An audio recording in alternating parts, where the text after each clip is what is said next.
বিরোধী দল মত দমনের জন্য মামলা করা হচ্ছে। প্রতিমন্ত্রীকে ফেসবুকে লেখার কারণে বাসা থেকে তুলে নিয়ে আসা হচ্ছে। আজকে এই সংসদে আমরা অনেক ত্যাগ তিতিক্ষা, আমরা সবার কাছে অনেকের সংগ্রামের কথা শুনি।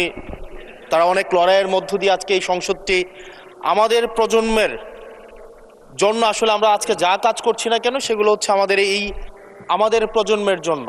আপনারা যে কাজগুলো করছেন, যে দায়িত্বটা নিয়েছেন, এই দায়িত্বের ফলভোগী বা সুবিধাভোগী কিন্তু আমাদের এই প্রজন্ম।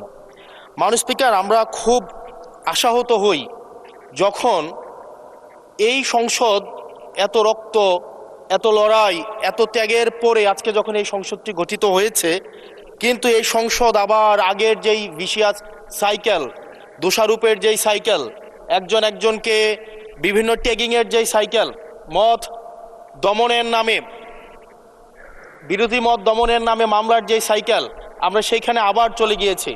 ক্যাম্পাসগুলো আবার আনরেস্টের দিকে যাচ্ছে, অস্থিতিশীল পরিবেশ সৃষ্টি হচ্ছে। বিরোধী দল মত দমনের জন্য মামলা করা হচ্ছে।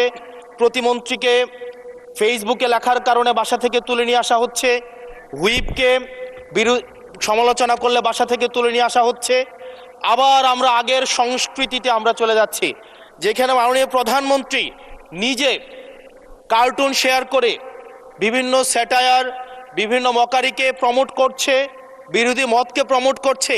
সেইখানে এই সংসদ গঠিত হওয়ার পর থেকে আজকে পর্যন্ত 9টা ঘটনা ঘটেছে, যেখানে মত প্রকাশের জন্য আজকে বাসা থেকে তুলে নিয়ে আসা হয়েছে। মাননীয় স্পিকার, আমরা মত প্রকাশের স্বাধীনতা চাই।